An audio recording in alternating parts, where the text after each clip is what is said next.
Yo les gars, j'espère que vous allez bien. Aujourd'hui, on est parti pour une nouvelle vidéo, l'épisode numéro 6 tant attendu, avec la double table finale, les deux tables finales du totem et du payback. Et regardez le premier spot incroyable en table finale, As Valet suité, Open Shove 20 blindes. Qu'est-ce que vous faites? Stratégiquement parlant, je trouve ça super intéressant. J'ai beaucoup réfléchi, j'ai décidé de fold. Est-ce que j'ai envie de jouer un gros coup maintenant? Est-ce que j'ai pas envie de garder mon avantage? Parce que regardez, la différence de stack, elle est super importante. Donc ce fold, il est intéressant. J'aimerais bien que vous me donniez votre avis en commentaire. En tout cas, moi j'ai pris la décision de fold. Je savais pas si il allait faire ça avec As-10. Donc je pense pas. Bah, du coup, il n'y a pas beaucoup de mains qu'on souhaite voir quand on paye ici. C'est dur de faire ce genre de fold, mais je pense qu'il faut le faire si on veut gratter des paliers et gagner des tournois. Donc là, il y a déjà eu un busto. Là, j'ai mis ce spot avec As-8 parce que justement, j'ai réfléchi. Est-ce que je 3-bet petit? Est-ce que je fold?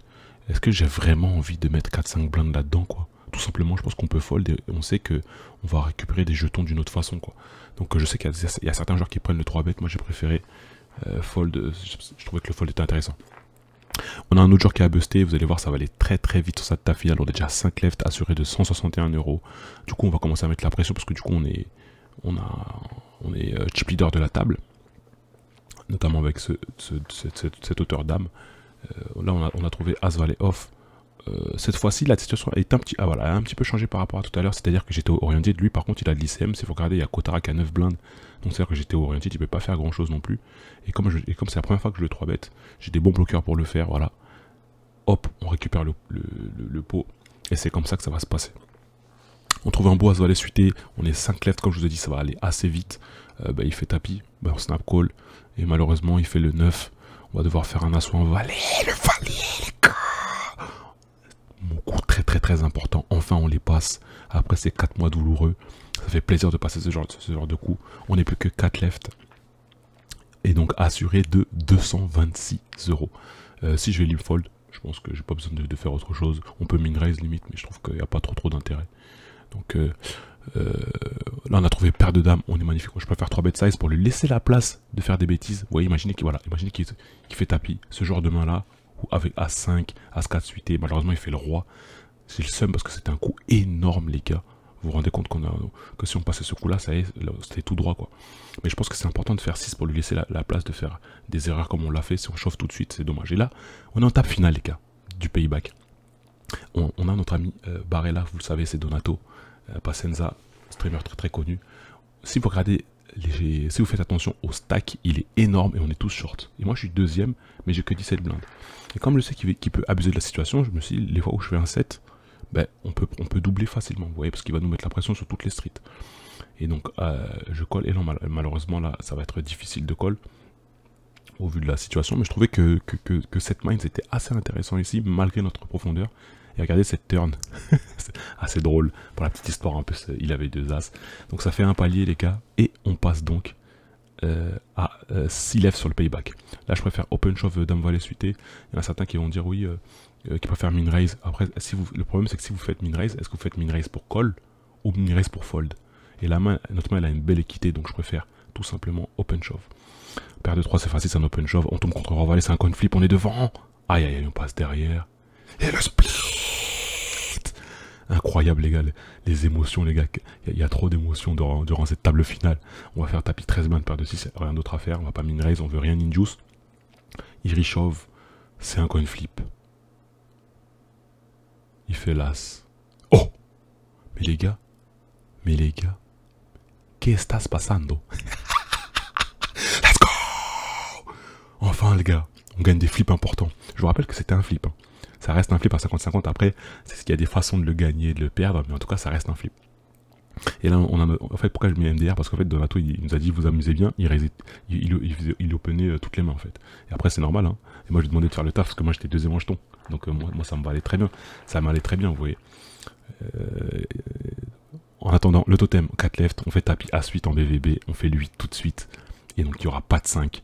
Les gars, on gagne les flips. Oui, j'ai run good, mais les gars, on est obligé. Si vous voulez gagner des tournois, on est obligé de run good. On est 3 left. Est-ce qu'on va réussir à le faire, les gars? Est-ce qu'on va réussir à le faire? En tout cas, on est chip leader. On est assuré de 317 euros. Ça fait plaisir. J'espère que vous passez un bon moment, les squad gang. Et regardez ce qui se passe. Regardez ce qui se passe. Il se fout en l'air avec As-Roi. Et les gars, c'est le heads up. On est assuré de 444 euros sur ce beau 5 euros. Regardez, on a stack égal. J'ai un moment, j'ai réfléchi à deal. Après, j'ai analysé le frérot. Là, c'était le frérot du roi dame. Donc, j'ai dit finalement non. Là, les gars, je vais coller 5 blindes, c'est facile. Et regardez, on fait le 5. C'est ça le run. C'est ça le run. Les gars, c'est ça le run. Ça fait plaisir de run good un petit peu, bordel de... Vous aurez compris. C'est quoi ça? Ça, c'est le Desperado. Ah oui, on était 23 lèvres sur le Desperado. Après un limp, on va chauve paire de 3. Et quand on entend tapis en big blind, on est vraiment pas content. Mais on sait qu'on a perdu. Hein. On va devoir faire un petit 3. Alors le 3, est-ce que le run good va continuer? Eh ben non. Et non. Et bon, c'est tout à fait normal, c'est pas grave. En tout cas, nous, on focus notre double table finale avec... Vous voyez, on était premier sur le totem à ce moment-là. Et sur le payback, on était deuxième en jeton avec 5 joueurs restants. Donc, c'était une pause. J'avais lancé le stream à ce moment-là. C'était une pause qui était bien méritée. Est-ce qu'on va réussir à gagner au moins le heads up? Déjà, la perf est déjà belle. Mais on va essayer de tout faire pour remporter au moins le totem. Parce que sur l'autre ça va être compliqué, regardez, il a 82 blindes, il est premier 82 blindes et ça fait 14, 6 et 6. 82 blindes, 14, 6 et 6. Donc vous voyez ça va être compliqué, en plus on passe, il y a un palier, on passe à 4 left, 228 euros d'assuré les gars, plus les bounties, n'oubliez pas. Là on a gutshot pardon, avec le 4. Donc on va check call, je rappelle que ça on est en HU, les ranges elles sont assez élargies. Donc là quand on fait le 5 on va fold quasiment aucune turn parce qu'il a beaucoup de bluff. Même quand il fait ce size là, il a le droit d'avoir des flushs droit carreau, des auteurs roi, des mains qui veulent tourner en bluff, des auteurs dame. Donc du coup je pense qu'il faut coller une deuxième fois. Malheureusement on fait pas de doublette ni de quinte. On a toujours de la showdown, on bat toujours quelques mains, comme je vous l'ai dit, des king high, queen high, etc. Donc on va amener notre 5 au showdown, tout simplement. Bon malheureusement il avait As-Roi, ça nous donne aussi une information, on voit que notre adversaire il bête pas, il value pas signe. 4 left les gars, 2 as. Vous connaissez cette sensation de run good? Qu'est-ce que ça fait plaisir. Mais toi la question c'est est-ce que ça va tenir quoi? Est-ce qu'il va y avoir de l'action? Et regardez tapis de notre ami Osei Agum. On trouve il avait 2-10 assez standard. Est-ce qu'il va faire le 10? Non. Putain, on est devant et on reste devant. Ça fait que du coup on passe à 20 blindes. On est toujours 4 left. Et là je vais faire tapis si bien sûr le bouton me laisse faire. Mais vous doutez bien qu'il allait jamais nous laisser le spot. En plus il fait le 9 à la turn, donc on passe à 3 left les gars, ça va super vite, on n'a pas le temps de niaiser. Donc allez, on est assuré de 319 euros, ici regardez, son bounty plus de 7 blindes, on a hauteur d'âme, je pense qu'il faut le prendre les gars, il va pas fold beaucoup le chip leader, donc quand il nous laisse quelques spots, il faut sauter dessus, il faut les prendre hein, les frérots, hauteur d'âme ici. Des fois on est devant, il aurait pu payer valet 10 et tout, avec ses 7 blindes, c'est pas interdit, et quand on est derrière, ben, on a de l'équité quoi. Donc en attendant, il y a toujours ce heads up sur le totem. Donc ça peut vous imaginer 3 left à droite sur le payback. Et en fait, pourquoi j'ai mis magnifique? Pourquoi je vous ai mis ça? Parce qu'en fait, le mec il a busté entre temps. J'ai pas le temps de switcher. Mais regardez la différence de stack. Malheureusement, il a 67 blindes, on a que 13. Et vous allez voir que le heads up, j'ai pas pu tout mettre. Ça allait tellement vite. J'essaie de vous mettre des bouts de coups. Des coups assez importants, on va dire, déterminants. Là, j'ai paire de 6. Je trouve qu'on a de la showdown value. Et là, quand il bête, les gars, on a un 6 de trèfle. Je crois que c'est un bon... En fait, on bloque un trèfle. Ça, quand j'y repense, je me dis j'aurais pu trouver le call. Hein. Il montre un 9 de pique. En fait, c'est intéressant, c'est un 9 de pique. En tout cas, l'écart se réduit parce que en fait, le temps avance. Hein. Regardez, les blindes, elles récoltent même pas. Donc là, on a As-Dame. On chauffe, il a As-7. Il fait le 7. Putain, c'est pas grave, les gars, on est arrivé deuxième. Eh ben non. Je vous rappelle qu'on était devant préflop les gars. Je vous rappelle qu'on était devant préflop. On fait la dame river. Et les gars, est-ce qu'on va le faire? Est-ce qu'on va le faire? Est-ce que enfin tout ce bad run de quelques mois, est-ce qu'il est fini les frérots? On va voir. On a 7 et 2 ici. Les gars, quand votre main elle a aucune showdown value les gars, il faut pas check back, il faut bluffer. D'accord? Là vous voyez que j'ai hauteur 7, je vais pas checker. Il faut que je bluffe cette main, c'est la seule façon que j'ai pour gagner le coup. Et ça gagne avec la plus mauvaise main du poker. Donc il faut savoir aussi jouer les gars, c'est pas que avoir des bonnes mains, il faut savoir aussi jouer avec les mains merdiques. En tout cas là on fait deux paires. On a vraiment un run good lors de ce heads up. Là, ce roi, c'est pas fou, mais en tout cas, on a toujours de la value à prendre sur énormément de mains, des valets, des rois, des tirages. Et là, imaginez qu'il avait eu juste une dame, il va bête. Mais les fois aussi où il peut transformer par exemple un 10 en bluff, où il peut transformer un 4 aussi en bluff. Et aussi c'est tous ces flush draws qui ont manqué. Donc il faut pas folder de paire, surtout en heads up, surtout ici. Après s'il avait la dame, on dit bien joué, mais je pense qu'il faut pas bluffer, il faut pas folder pas. Hauteur 9, on bluffe les gars, je vous rappelle qu'il faut savoir aussi jouer aussi avec les mauvaises mains. Là ici à 5 off, je pense que je vais lim jam, j'espère que j'ai lim jam cette main. Ce qui va isoler avec des poubelles, et des fois il peut nous coller avec des mains comme voilà, des Broadway. Malheureusement il fait la dame, est-ce qu'on va faire le valet? Est-ce qu'on va faire le valet? Ah, on peut pas tous les gagner les frérots, on peut pas tous les gagner, en tout cas on garde la tête haute. En attendant il y a toujours le heads up qui passe sur le totem, hein, les gars, il y a double heads up, c'est incroyable cette soirée. Ici j'ai de la showdown, donc j'ai pas besoin de bluffer, et je suis bien content d'ailleurs parce qu'il avait as-dame. Le tournoi aurait pu se terminer dès maintenant. Donc il y a plein de petits coups qui avancent, on joue pas mal de coups, il est très fort, hein, c'est pas Senza, vous savez déjà. Donc nous ici on va isoler 3,5, s'il fait tapis son snap call bien sûr, on a paire de 9 quand même. Derrière on a as-dame soute, on va min raise pour essayer d'induce quelque chose de sa part. Là je pense que je vais bet cher, c'est très bien. Ouais. Il aurait fait tapis, on aurait snap call bien évidemment, over pair plus tirage flush max. Ici je vais check back parce qu'on a une main suitée, pas besoin d'isoler cette main là. Ça je sais pas ce que j'ai fait, lim call je pense. Ah non, lim call s'il a fait ISO, size, mais ici pour shove, s'il a shove, c'est bien joué lui, paire de 2, il a sûrement paire de 2 ou as 2. Donc je pense que dans tous les cas on était derrière, je pense en plus on bloquait un roi. Donc ici on a fait une dame, là c'est un check plutôt pour essayer de l'attraper, voilà, et dissimuler pardon, la force de ma main. Comme ça là on peut valuer des SI, des 5, vous voyez ce que je veux dire? S'il est chaud, il peut payer valet high, mais je pense pas qu'il va payer hauteur valet. Mais en tout cas, on va lui bet là. Qu'est-ce qu'on target? Qu'est-ce qu'on vise? On vise des SI et des 5. En l'occurrence, c'était un SI. Ouais.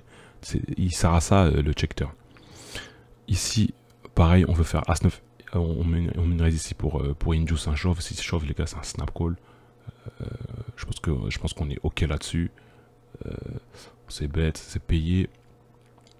Et là les gars, je vous ai pas mis mais il m'a montré beaucoup de bluffs lors de ce heads up et là on a SI quoi, j'arrivais pas à trop comprendre sa line, il a pu toucher un 8 ou peut-être il va lui bête un 2 comme ça, je pense pas qu'il a des flushs bien évidemment.